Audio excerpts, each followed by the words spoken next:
In this video, you'll learn how to create a data strategy. I believe that every organization now needs to have a well thought through and robust data strategy.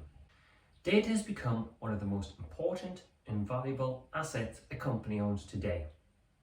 And the key thing is learning how to leverage this data, figure out what data you need, what's important to you, your customers, your products and your operations, and how best you use this data to really move the needle and drive better performance. What I want to do in this video is just give you a very high level step-by-step introduction to what a data strategy is.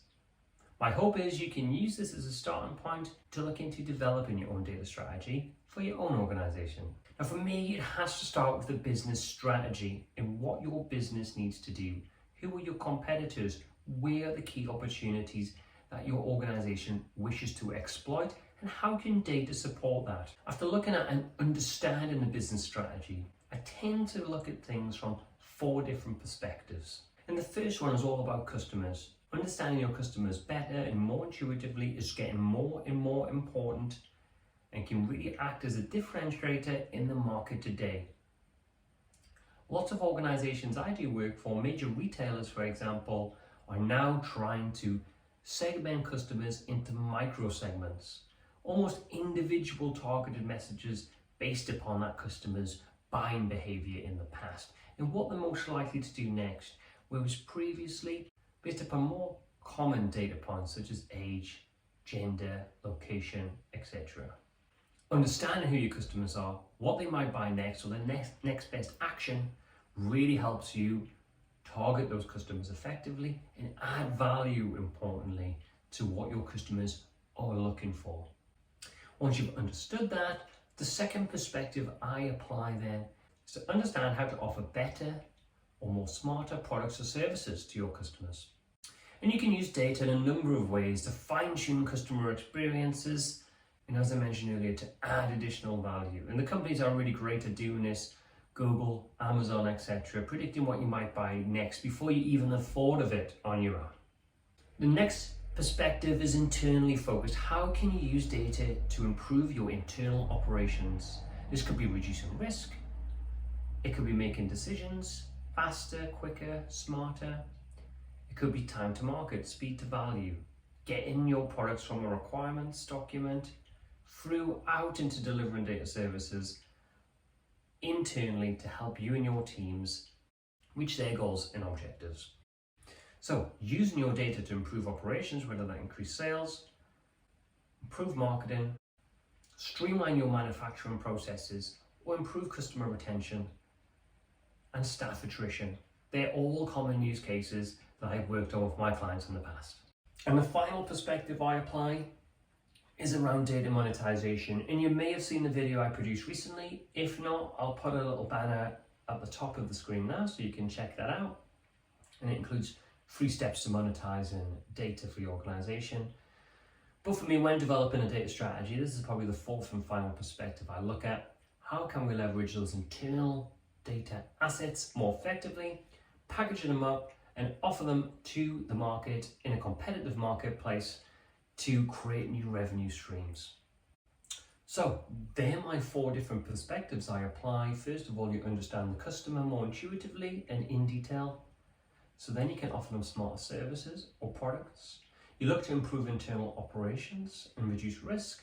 And finally, then you look at how you can monetize data and the assets that you hold today. And there's different approaches when I work with my customers in developing a data strategy. Either they have an existing data strategy and they want an external lens and validation applied to make sure they're on the right track and they haven't missed anything.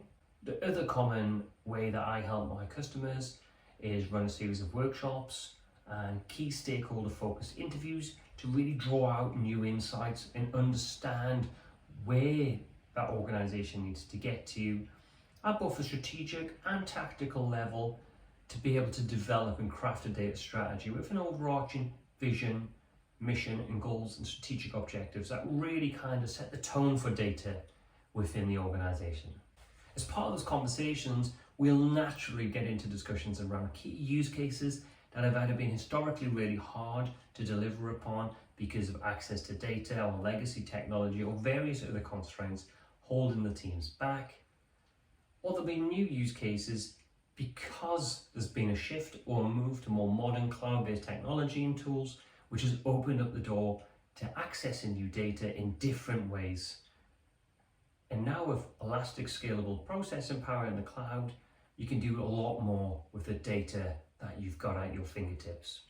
Once you've consolidated that list of use cases, then we work with the business to prioritize those based upon a number of different things: complexities you deliver, the value it's going to add, and the cost to implement, or 3 common dimensions that we apply to those use cases to work out what's really going to move the dial for these organizations. And then we plot that on a roadmap so we can deliver that iteratively to the business, build momentum and build confidence in whatever we're trying to achieve.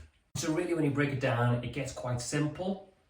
You identify what your strategic objective is and what's the business challenge that relates to that objective that you need to solve. And then you think, okay, well, how am I going to measure this? What does success look like? And what data, crucially, do we need to capture in order to track those metrics that I've defined? Each use case typically has an owner assigned to it, so they can really provide their own expertise to what data it is that we're looking at and what we need and how we can apply that within their business operations. And we can track that back and find out where the actual data points are that we need. How are we going to bring those into our data architecture and available data services, and then what we need to do then to actually get results, tangible insights that we can actually do something with. Because many organizations we go to, a lot of good analysis happens, but often what falls off the back of that is something that can't be leveraged for any business value. So it's as good as not starting that project at all in those cases. And that's what we've got to try to avoid. We've got to try to cut through that, understand if we do this analysis, get the data, capture it effectively, and we address those business challenges to achieve our strategic goals, that's actually going to help the business move forward. And that's crucially important and often forgotten about or not really valued enough at the outset. Once you've identified where that data lives and you look to capture it, you've also got to overlay data security and privacy laws.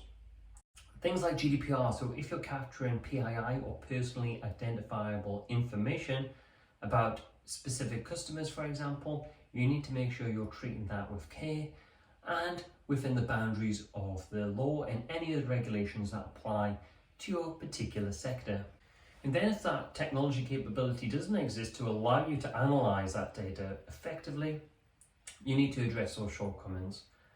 And that may involve procuring a new piece of technology, extending an existing technology that already exists, or bringing new experience into your organization to help you then apply the relevant analytical techniques to be able to derive insights from that.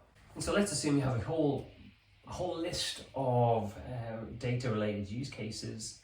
You've prioritized those. Some are going to be easier to deliver than others. We typically prioritize those into short, medium, and long-term use cases to deliver value. And we really focus on those short-term, quick wins that really is going to release business value early on to the organization. And this allows you to effectively demonstrate business value early on and make it easier for people to buy in, as I mentioned. And make it easier for key stakeholders and sponsors to buy into the vision and see real tangible results early on. And so there you have the essential components of a data strategy, give or take. There's a lot more detail we could go into, but they're the core elements. It's all about delivering business value to support the business strategy at the end of the day. And so once you've identified all of the data for the different use cases, there's going to be some overlap, but in many cases you're going to need different sets of data to support each use case, as well as gaps in people and experience within your organization and or technology capabilities. You may need to set up a new cloud-based data warehouse or data lake, for example, or may need to bring in some new, more flexible, modern analytical tools to help you analyze this new data and really get value far more quickly, as well as working with a range of business agility to be able to respond and be able to be flexible to the needs of the business. And then you look at the implementation challenges and some of the cultural change elements that are required as part of actually executing and implementing a data strategy. With all those core component elements, You can bring those all together, write that up, and you've got the essence of a data strategy.